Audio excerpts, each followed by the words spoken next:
Bismillahirrahmanirrahim.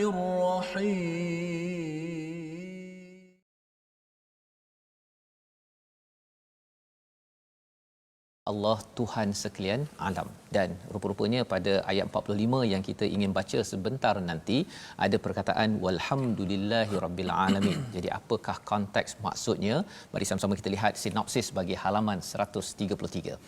Iaitu pada ayat 45 sebenarnya Allah menyatakan tentang orang zalim akan musnah dan dihujungkan dengan walhamdulillahirabbil alamin. Kita akan belajar bersama sebentar nanti insya-Allah. Pada ayat 46 hingga 49 antara kekuasaan dan keesaan Allah serta misi utama risalah para rasul. Kita akan melihat bersama kekuasaan Allah dan disambung pada ayat 50 itu ilmu Nabi Muhammad sallallahu alaihi wasallam bersumberkan wahyu dan tugasnya adalah memberikan peringatan, dan diingatkan pada ayat 52 itu jangan mengusir orang yang lemah yang perlu diberi perhatian. Jadi mari sama-sama kita mulakan dahulu dengan ayat 45 hingga ayat 49 pada bahagian yang pertama ini bersama Ustaz Tirmizi. Baik, terima kasih Fadil Ustaz Fazrul.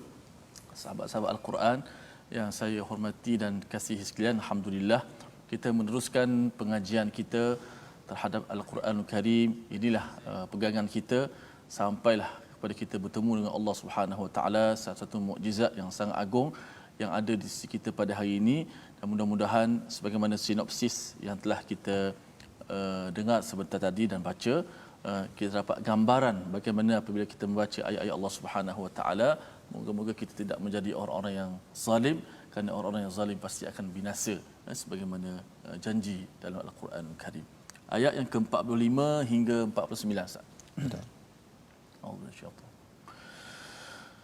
فقطع دابر القوم الذين ظلموا والحمد لله رب العالمين.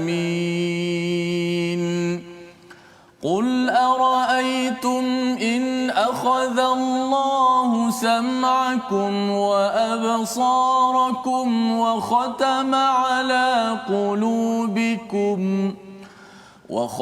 على قلوبكم من إله غير الله يأتيكم به انظر كيف نصرف الآيات ثم هم يصدفون.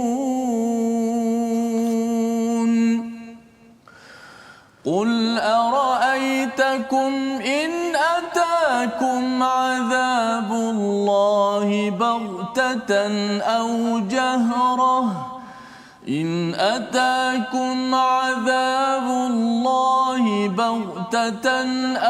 جهرة هل يهلك إلا القوم الظالمون. وما نرسل المرسلين إلا مبشرين ومنذرين فمن آمن وأصلح فلا خوف عليهم ولا هم يحزنون.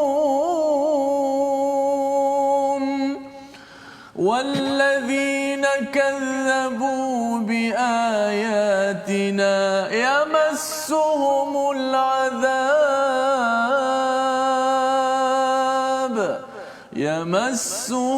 العذاب بما كانوا يفسقون.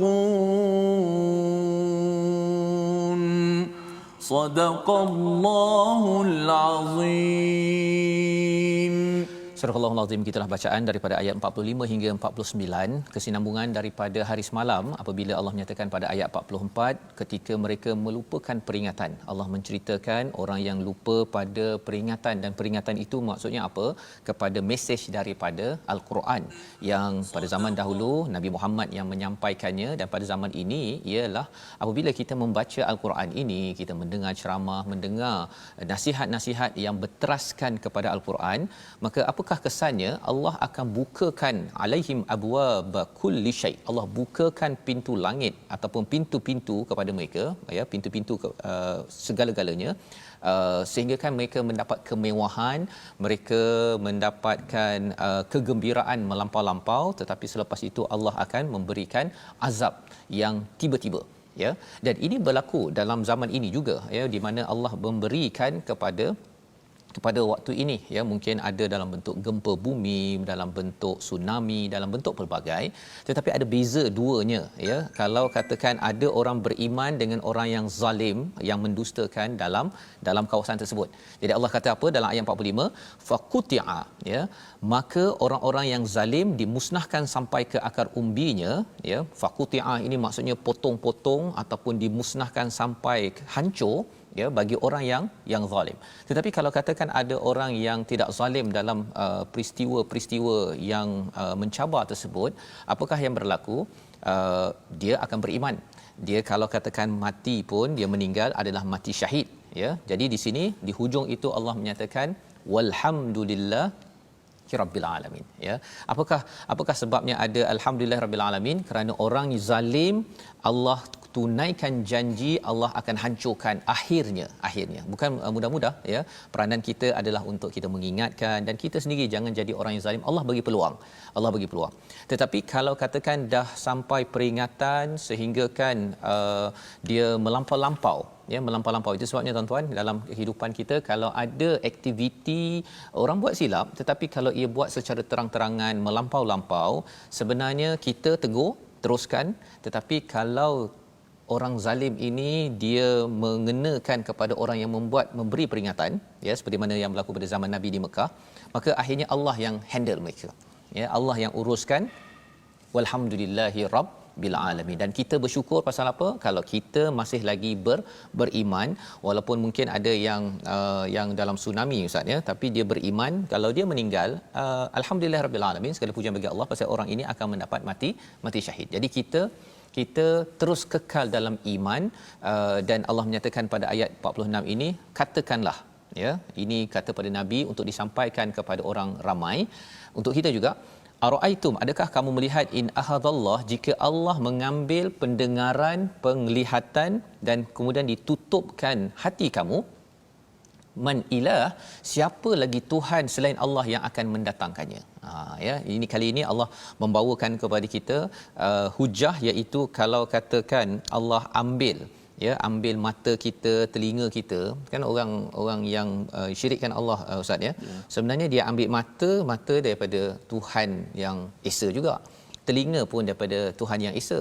Jadi tapi bila dalam hidup, dalam hidup dia pergi ambil pula Tuhan lain, ya. Yang kita doakan kita jangan jadi begitu, pasal kita tahu bahawa kita mendapat rahmat semuanya daripada Allah Subhanahu Wa Taala. Jadi Allah kata siapa yang akan datangkan. Ini adalah penghujahan yang diajarkan untuk kita pun berfikir. Kalau katakan ada yang kata bahawa kita sibuklah, kan, nak membaca Al-Quran ataupun nak kembali pada Al-Quran. Kalau kita jumpa orang begini, tanya pada dia, mata dia tu siapa yang bagi? Kan? Telinga dia tu siapa yang bagi? Mengapa susah sangat nak mendengar ataupun nak membaca Al-Quran, ya? Dan juga untuk kita, mengapa susah sangat, rasa susah sangat nak baca Al-Quran, kena ingatkan balik, aku ni dah dapat mata daripada Allah, telinga daripada Allah, tak pernah pula Allah berkira-kira tarik balik pasal tak baca Quran. Jadi saya pun jangan berkira-kira untuk baca Quran, untuk saya menunaikan kewajipan ataupun hubungan saya dengan Allah Subhanahu Wa Taala. Jadi Allah di hujung tu Allah cakap apa? Unzur, perhatikan, ya, kaifa nusarriful ayati thumma hum yasdifun, ya, perhatikan bagaimana kami menjelaskan. Nusarrif ni diulang-ulang, dan bukan ulang benda yang sama, di mesej sama tapi diulang dalam bentuk berbeza, maksudnya tasrif kalau kita belajar bahasa Arab tu. Jadi ideanya apa? Pasal kadang-kadang manusia ini mungkin kaedah satu tak jalan, kaedah dua, kaedah tiga, kaedah empat, Allah bawakan ayat ataupun kebesaran Allah agar kita semua, tuan-tuan sekalian, dapat menghargai dan jangan sampai jadi seperti orang yang dinyatakan pada ayat 46 ini, thummahum yasdifun, berpaling pasal rasanya, ya, mata Tuhan, okey, so what, kan, dia tanya begitu. Kita hidup hanya sekali, pasal kefahaman hari akhirat itu kadang-kadang rendah ataupun langsung tidak ada, dia mengganggu kita. Sekali lagi Allah ingatkan pada ayat 47, sekali lagi yang kita perasan dalam surah Al-An'am ni banyak sangat cool pasal kena cakap pada diri kita perkataan-perkataan ini agar kuat iman kita. Pasal surah Al-An'am ini surah Makkiyah menguatkan iman dan juga dalam masa yang sama perjuangkan iman. Sampaikan pada kawan-kawan lain. Jadi skemanya yang seterusnya, ara'aitakum, tak tengok ke? Yang terangkanlah kepadaku, in atakum azabullah, jika didatangkan azab Allah ni dua kaedah, iaitu ba'tatan ataupun jahratan. Ba'tatan ini tiba-tiba datang, ya. Satu lagi jahratan, maksudnya dia dah ada signal. Ada dulu nampak ikan dah mula ke tepi contohnya kan, ataupun dah nampak dah bahawa semua ombak terlampau besar, dah ada dah petanda-petanda, maka hal yuhlaku illal qaumuz zalimin. Siapa lagi yang akan dibinasa? Tidaklah dibinasakan melainkan kaum yang zalim. Jadi di sini sebenarnya hanya orang yang zalim saja yang diazab. Ya. Jadi kalau katakan ada tsunami, ada orang yang sembahyang pun dia juga meninggal, itu bukan azab. Itu adalah ujian. Kalau dia akhir hidupnya dengan la ilaha illallah, maka insya-Allah itu mati syahid. Peristiwa yang sama tapi ada satu golongan namanya zalim, satu lagi adalah kumpulan yang adil, yang beriman kepada Allah Subhanahu Wa Taala. Jadi ini cara kita melihat gempa bumi, tsunami, apa lagi Ustaz? COVID-19, ya. COVID-19 kena pada semua orang. Ya, kita jaga-jaga, kita jaga SOP kita. Tapi kalau ada rakan saudara kita yang meninggal, ya, yang pergi, kalau katakan ia dalam keadaan beriman, kita doakan mereka adalah kumpulan yang syahid. Ya, tetapi kalau orang zalim dia meninggal, rugi jelah, kan? Rugi saja. Allah kata di sini hal yuhlaku illal qaumuz zalimin. Yang dihancurkan adalah orang zalim. Kalau orang yang beriman dia meninggal itu bukannya dihancurkan, dia dijemput oleh Allah Subhanahu Wa Taala. Jadi selepas ini kita membaca apakah peranan Rasul. Ya, peranan Rasul pada ayat 48. Kita baca sekali lagi Ustaz, ya, untuk kita jelas. Yang ayat 48 ini, kalau kita bercakap tentang sakit mental ataupun sakit jiwa, ada jawapan dalam ayat 48. Jom kita baca. Baik. Kita akan baca ayat 48, kita tegaskan sekali lagi, kita ulang ayat ini. Bagaimanakah peranan Rasul yang memberi khabar gembira dan juga pada masa yang sama memberi peringatan kepada kita, kerana itulah sikap manusia, kerana kita sentiasa lupa.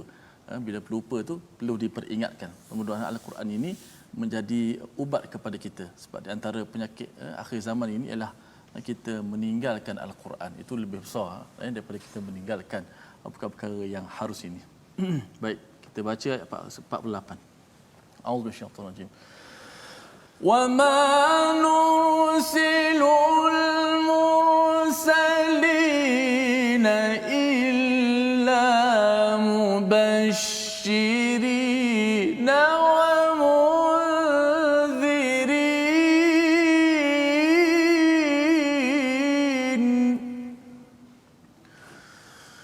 فمن آمن وأصلح فلا خوف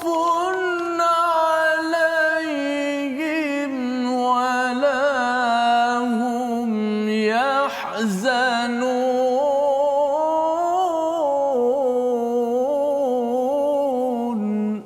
صدق الله العظيم.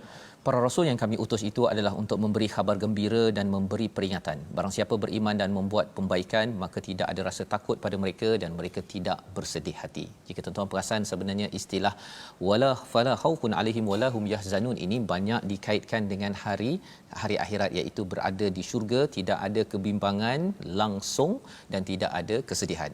Ya, dan khauf dan yahzanun itu dia ada beza sikit. Khauf itu dalam bentuk kata namalah, ya. Yahzanun itu dalam bentuk kata kerja kalau kita tengok kat sini dalam bahasa Arabnya. Jadi apa bezanya? Khauf ini confirm tak berlaku, tapi yahzanun tu adalah sikit-sikit. Kita fikir balik kehidupan kita yang lama tersebut, kita rasa macam alah saya tak buat ini, saya tak buat ini. Dia ada rasa sikit, ya, tapi khauf confirm tak ada.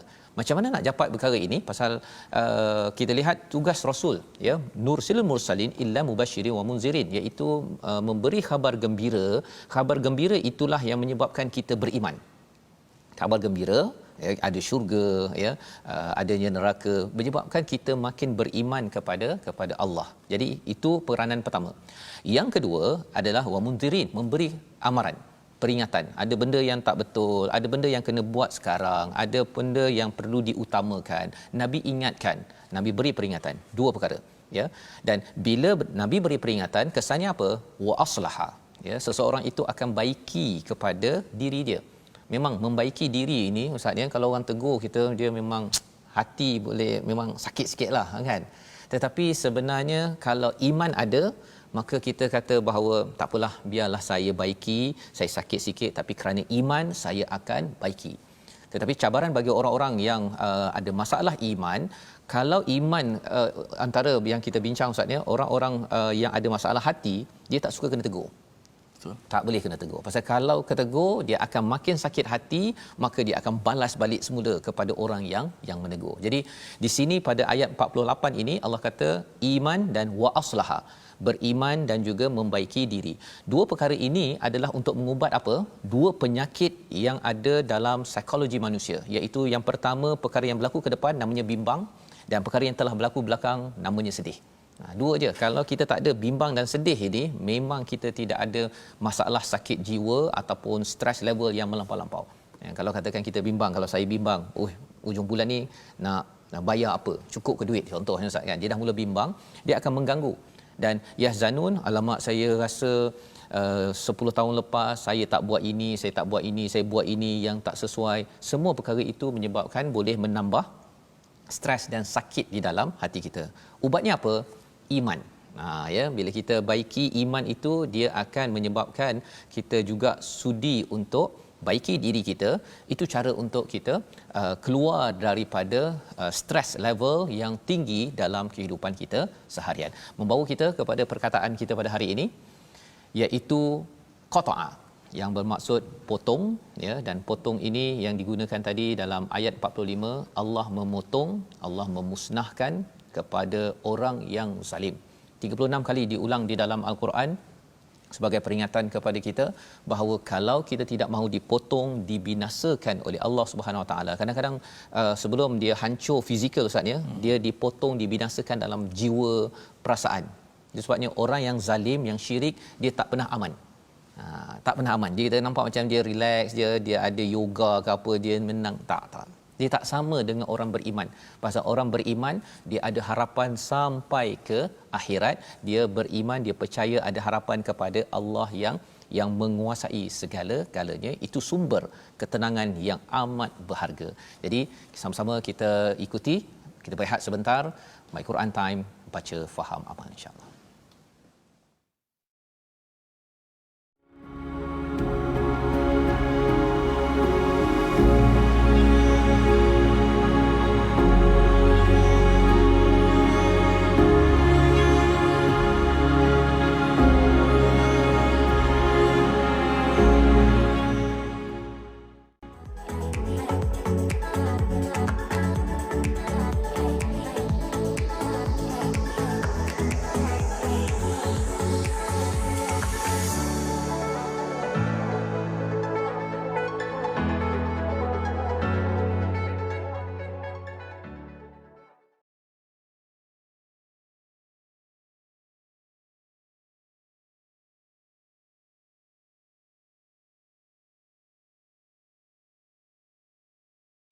Terima kasih kepada semua penonton-penonton, muslimin, muslimat, sahabat-sahabat Al-Quran kerana sentiasa kita istiqamah dalam rancangan My Quran Time. Moga-moga ia bermanfaat kerana kita kena berbangga kita adalah umat Al-Quran.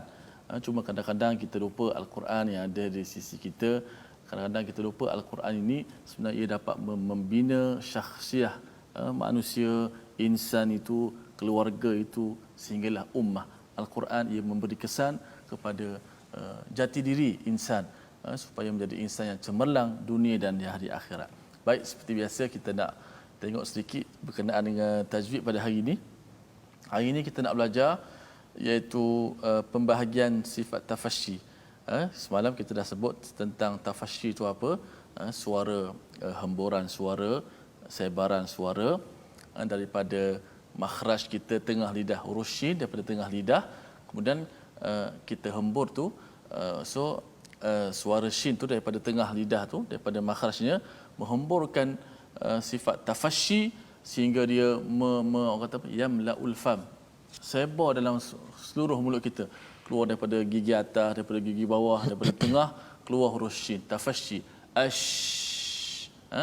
Udara itu ataupun sifat tafasyi itu, hemburan daripada makhraj tu mengeluarkan sifat tafasyi, menjadikan ia jelas didengari.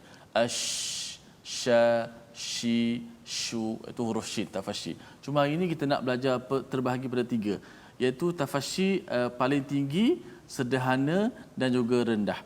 Tafasyi martabat yang paling tinggi terjadi pada huruf shin yang musyaddadah. Sebagaimana kita maklum, tafasyi ini berlaku pada huruf shin sahaja. So shin yang ada sabdu yang musyaddadah tu martabat paling tinggi. Contoh kita baca surah Quraisy, ila fihim rihlatash shita'i, rihlatash shita'i, itu martabat yang paling tinggi. Martabat yang kedua tafasyi ini, iaitu pertengahan, terjadi pada huruf slide yang seterusnya, terjadi pada huruf tafasyi yang sukun ataupun yang sakinah, iaitu mati. Contoh, liyashhadu manafi'a lahum. Yang kedua pertengahan pada huruf shin yang mati. Tadi yang pertama yang bersabdu, yang kedua yang mati, liyashhadu manafi'a lahum. Dan martabat yang ketiga yang paling rendah terjadi pada shin yang mutaharrikah, yang berbaris. Wa syahida syahid, wa syahida syahidum min ahliha, wa syahida syahid. Nak sebutnya tafasyi yang kita belajar tu dia ada martabat dia. Mana-mana huruf tafasyi ataupun huruf shin yang bertasydid tu paling kuatlah. Yang kedua bila dia mati, liyashhadu, ashhadu. Dan yang ketiga bila dia berbaris, syahida, syakira, sya. Dan sedikit perhatian huruf shin, walaupun shin makhraj dia adalah di tengah lidah, fokusnya di tengah lidah.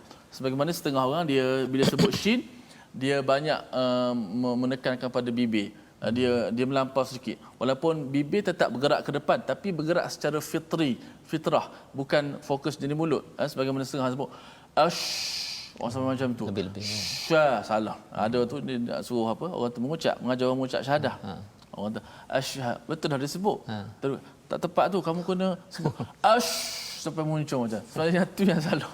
Jangan baru masuk tu betul. Maksudnya jangan sampai melampau. Mulut hanya bergerak secara fitrah sebelum jadi, bukan fokus di mulut. Dia hanya boleh lihat mulut saya, kerana makhrajnya di tengah lidah. Bila terangkat ke langit dan suara tu hemburan daripada mengena belakang gigi atas, belakang gigi bawah, kemudian dia memenuhi mulut, jadilah sifat tafasyi. Tafasyi itu, masya-Allah. Terima kasih diucapkan pada Ustaz Tirmizi mencerahkan kepada kita bahawa tafasyi pun ada tahap ya. Ya. Amat berstruktur sebenarnya. Ilmu tajwid ini sendiri dia menyusun cara kita berfikir juga. Itu sebabnya kalau kita lihat nanti kita akan bertemu dengan afala tatafakkarun pada ayat 50 nanti, Allah menyeru kepada kita untuk menggunakan akal kita, fikiran kita untuk buat yang terbaik dalam hidup kita ini. Dan ada seorang yang memberi komentar, Puan Habibah Sa'an, ya, rasa bersalah, rasa banyak buat silap, banyak dosa, alhamdulillah teruskan memperbaiki diri, ya. Itu adalah satu perkara yang dijelaskan pada ayat 48, ya. Maksudnya kalau ada kesilapan kita ustaz, ya, kita bertaubat, tapi caranya ialah beriman dengan wa aslaha, ya. Dia kena move on, ya, percaya Allah dan kita baiki diri dan juga buat sebanyak mungkin kebaikan, ya. Bukannya kita meddle istilahnya, ya, bukan kita sekadar berfikir benda yang kat belakang, kita menyebabkan trauma, menyebabkan kita stigma ustaz, ya, yang menyebabkan kita tak boleh move on kehidupan kita ke depan, ya. Jadi ini adalah terapi di dalam Al-Quran. Pada ayat 49, walladzina kadzabu, dan orang-orang yang mendustakan ayat-ayat kami akan ditimpa azab kerana mereka selalu berbuat fasik, berbuat dosa. Jadi di sini Allah cakap kalau katakan orang beriman dan islah, dia akan tidak takut, tidak sedih. Tapi orang yang mendustakan, ya, maksudnya dia tak kisah pasal al-Quran, tidak kisah pasal iman dengan kebesaran Allah, yamassuhumul azab, ya, Allah sentuh. Itu istilahnya yamassuhumul azab. Massa ini, massahumul ni maksudnya sentuh, Ustaz, ya. Jadi azab yang dapat dekat dunia ini adalah sentuhan saja. Ya, kalau orang tu rasa tak tentram, tak tenang, rasa nak menjerit satu dunia, itu barulah yamassahumul azab. Allah sentuh sahaja. Bima kanu yafsukun, kerana derhaka, kerana tidak kembali kepada ayat Allah Subhanahu Wa Taala. Itu sebabnya kita kena, kalau nak mengelakkan azab hidup kita ini, hati kita ni diazab oleh Allah Subhanahu Wa Taala, kita cepat-cepat beriman, kuatkan iman. Salah satunya kita baca Quran. Quran ini memang formula ubat mujarab, Ustaz, ya. Syaratnya ialah kita mula membaca, ya, mula memahami, dan kemudian kita islah dengan panduan daripada Al-Quran. Kita nak sambung pada ayat 50 hingga ayat 52 bersama Ustaz. Baik, terus sambung baki daripada muka surat yang ke-133 ayat 50 hingga 52. A'udzubillahi minasyaitonirrajim. قل لا أقول لكم عندي خزائن الله ولا أعلم الغيب ولا ولا أقول لكم إن أتبع إلا ما يوحى إلي قل هل يستوي الأعمى والبصير أفلا تتفكرون وأنذر به الذين يخافون أن يحشروا إلى ربهم ليس لهم من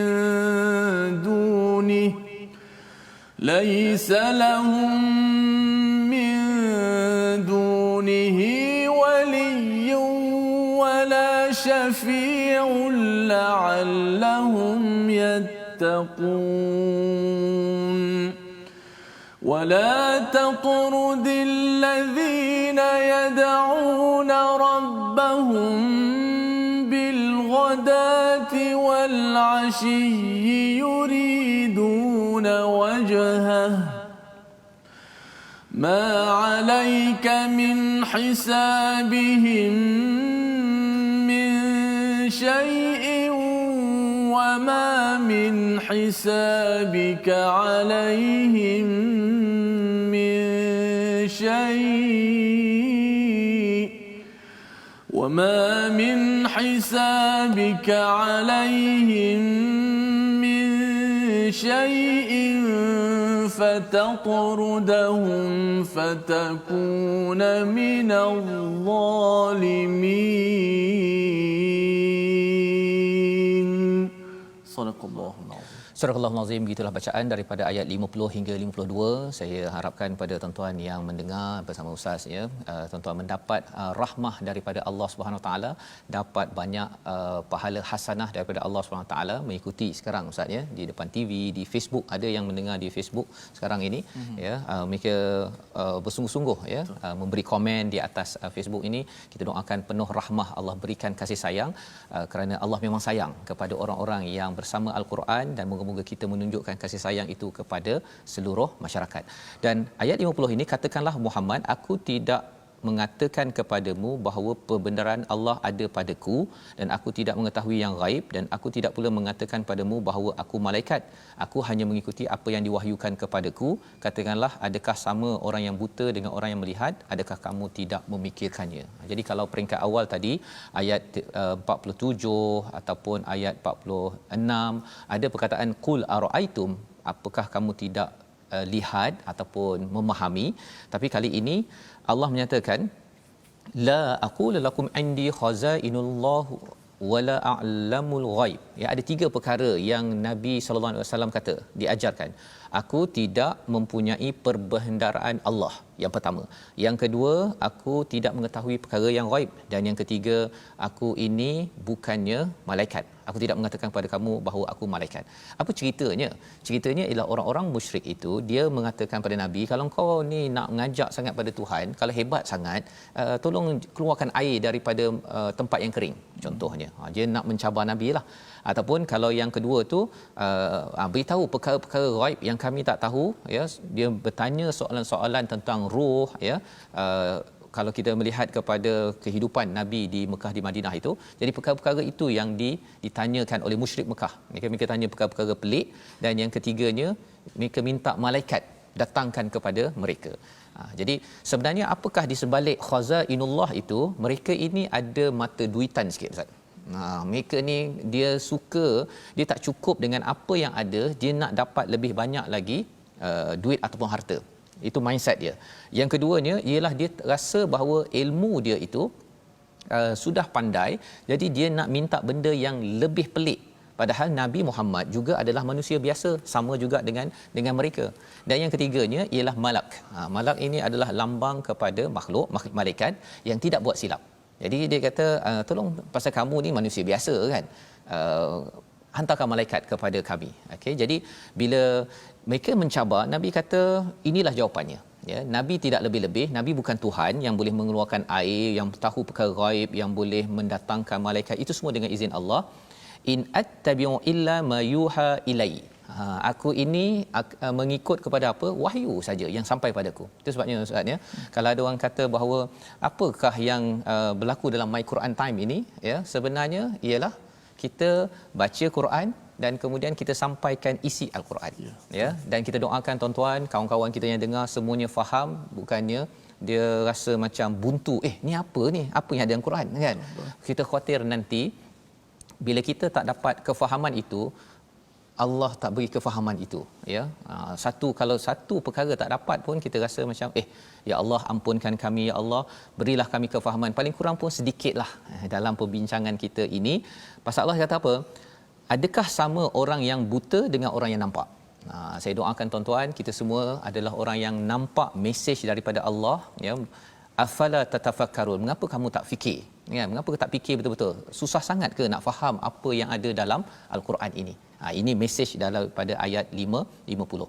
Jadi sekali lagi pada ayat 51, penekanan Quran ini penting sangat. Wa anzir, berilah peringatan dengan apa? Perkataan saya kah? Kan? Bukan. Bihi, dengan Al-Quran. Sebabnya Ustaz baca Al-Quran, ya, kalau kita berhujah pun Ustaz, ya, kita hujah dengan Al-Quran, kita terangkan elok-elok dengan Al-Quran. Moga-moga siapa yang beri kefahaman, bukan saya Ustaz. Bukan saya, bukan ustaz-ustaz yang lain, tetapi ingat bahawa kita ni dicipta oleh Allah, Allah yang memberi kefahaman. Kita sekadar berusaha saja, tapi Allah yang memberi kefahaman. Alladzina yakhafuna an yuhsyaru ila rabbihim, ya, iaitu ia memberi kesan pada orang yang takut akan dikumpulkan menghadap Tuhannya, tiada pelindung bagi mereka dan memberi manfaat syafaat selain Allah agar mereka bertakwa. Jadi ada orang yang tak takut pada Allah, dia suka saja nak kacau-kacau orang, Ustaz, ya. Dia tak rasa bahawa dia akan dikumpulkan depan Tuhan. Dia boleh je nak type apa, dia nak pancung orang, nak apa sebagainya. Orang begini kalau kita ingatkan dengan Quran, dia bukan makin dekat dengan Quran, dia makin jauh. Kita doa pada Allah, tuan-tuan, ya, kalau katakan ada kawan kita ke yang jenis begini, tak apa. Apa yang Allah sampaikan dalam surah Al-An'am ini, fa'arid, abaikan mereka, tapi kita masih lagi nak sampaikan, ya, sampaikan zikra pasal kesian. Orang-orang begini mungkin sekali tak jalan, dua kali tak jalan, tapi harapnya seperti Abu Sufyan lah. Ya, sampai ke Madinah, sampai balik ke Mekah, boleh tahan tu hampir sekitar 20 tahun. Nabi menyampaikan masuk Islam. Ya, kembali beriman kepada Allah Subhanahu Wa Taala. Jadi yang penting pada ayat 51, Ustaz, kalau boleh dibaca sekali lagi, ini seruan jangan kecilkan orang-orang yang kembali pada Allah walaupun dia bukan elit. Masya-Allah. Baik, kita baca ayat 51. Moga-moga kita mendapat peringatan dan menjadi orang-orang yang sentiasa takut kepada peringatan Allah Subhanahu Wa Taala kerana kita bakal bertemu dengan Allah. Di manakah Al-Quran dalam diri kita, di manakah Al-Quran dalam keluarga kita, di manakah Al-Quran dalam rumah-rumah kita. Ainal Quranu fi ummatil Quran. Di manakah Al-Quran dalam diri umat yang mengaku Al-Qurannya. Ayat 52 Ustaz ni. 52. Okey. A'udzu syaitanir. ولا تطرد الذين يدعون ربهم بالغداة والعشي يريدون وجهه ما عليك من حسابهم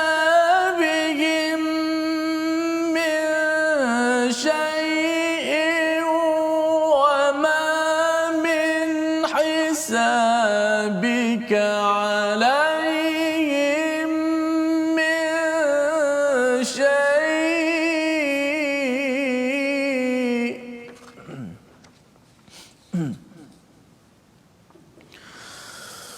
وما من حسابك عليهم من شيء فتطردهم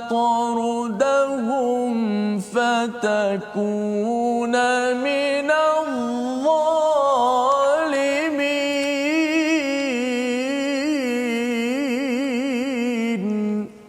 صدق الله العظيم. Janganlah engkau menghalau orang-orang yang menyeru Tuhannya di pagi dan di petang hari. Mereka mengharapkan keredaannya. Engkau tidak memikul tanggungjawab sedikit pun terhadap perbuatan mereka dan mereka tidak memikul tanggungjawab sedikit pun terhadap perbuatanmu yang menyebabkan engkau menghalau mereka sehingga engkau termasuk dalam golongan yang zalim. Allah mengingatkan pada Nabi, walaupun Nabi tidak menghalau tetapi Allah ingatkan pada Nabi pengajaran untuk kita. Orang yang berdoa pada Allah siang dan malam, ya, pada waktu pagi dan petang ini, orang yang committed walaupun dia orang-orang biasa, bukan elite group, bukan orang yang kaya sangat, bukan orang yang berpengaruh di Mekah itu, Nabi jangan halau mereka. Pelajarannya apa tuan-tuan? Bahawa kita amat menghargai kepada orang-orang di sekeliling kita yang membaca Al-Quran, yang solat, walaupun dia tidak ada harta, dia tidak ada pangkat besar, jangan dihalau mereka. Pasal apa? Jangan dipandang kecil, kerana Allah menyatakan di hujung itu fatakuna minadh zalimin. Kita tak nak jadi orang yang zalim. Orang yang zalim dia pandang kecil, ataupun dalam syarikat ke, dia pandang kecil kepada orang-orang yang mungkin staf biasa, dia pandang besar kepada orang-orang tertentu. Dalam negeri negara kalau ada pangkat baru dipandang, kalau dia ini OKU ataupun tidak ada duit pangkat dipandang hina, padahal dia menyerah diri pada Tuhan. Itu yang perlu kita perjuangkan, jangan diabaikan. Membawa kita pada resolusi ataupun situasi kita, ya, apakah gambaran keseluruhan kita begitu, bahawa sebenarnya dalam hidup kita ini Allah akan terus menyelamatkan orang beriman. Don't worry, kalau katakan ada cabaran ujian, Allah akan bawa menjadi orang yang syahid di jalan Allah, tapi jangan sampai bersekongkol dengan perkara keburukan, mendustakan kebenaran, nanti akan diazab di dunia, stres, dan sampai di akhirat nanti hancur dengan sebab kependustaan yang dibuat. Membawa kita pada resolusi kita pada hari ini, iaitu yang pertama, sentiasa ingat Allah agar tidak dihapuskan atau diazab oleh Allah. Yang kedua, manfaatkan pendengaran, penglihatan dan hati untuk menghargai kebesaran Allah, dan terus baiki agar dapat kebahagiaan dunia akhirat. Kita berdoa untuk Allah pimpin kita. Bismillahirrahmanirrahim. Alhamdulillahirabbil alamin. Wassalatu wassalamu ala asyrafil anbiya'i wal mursalin wa ala alihi wa sahbihi ajma'in. Ya Allah, Tuhan kami, selamatkanlah kami daripada golongan orang yang zalim, ya Allah. Ya Allah, selamatkanlah kami daripada terjerumus dalam lembah kezaliman, ya Allah. Ya Allah, jadikanlah Al-Quran yang kami baca dan tadabbur ini benar-benar masuk dalam hati-hati kami, ya Allah. Ya Allah, jadikanlah Al-Quran yang kami baca dan tadabbur ini dapat melembutkan hati-hati kami semua, ya Allah. Ya Allah, berilah apa yang kami baca daripada ayat-ayat-Mu ini dapat menjaga lidah kami, dapat menjaga tangan kami daripada masuk ke lembah kemurkaan-Mu, ya Allah. Ampunkanlah dosa-dosa kami ini, ya Allah. Ampunkanlah salat silap kami, ya Allah. Terimalah segala amalan-amalan kami ini, ya Allah. Amin ya rabbal alamin. Amin ya rabbal alamin. Moga Allah menerima doa kita dan kita dipimpin terus menyebarkan cahaya rahmah kasih sayang daripada al-Quran, daripada Allah kepada seluruh masyarakat. Inilah yang kita ingin gerakkan dalam tabung gerakan al-Quran. Kita ingin membina bangsa penyayang. Tabung gerakan ini adalah usaha platform untuk tuan-tuan menyumbang bersama, ya. Jadi kalau ada kesempatan nanti tuan-tuan berkongsi, ya, dan berikan cadangan-cadangan, insya-Allah kita akan sama-sama diskusi, kita sama-sama doakan agar ia dilaksanakan. Jadi ini adalah nombornya yang tuan-tuan boleh tengok di atas skrin. Dan insya-Allah kita bertemu lagi, ya, pada rancangan ataupun episod ulangan kita pada jam 5 petang, pada jam 10 malam dan juga pada jam 6 pagi. Rancangan ini dibawakan oleh Mufas yang mendoakan masyarakat di Malaysia, di seluruh dunia ini diberi cahaya sehingga kan kita tidak lagi takut, tidak lagi bimbang, terus dalam keadaan aman di dunia sampai ke akhirat walau apa ujian melanda. My Quran Time, baca, faham, amal, insya-Allah.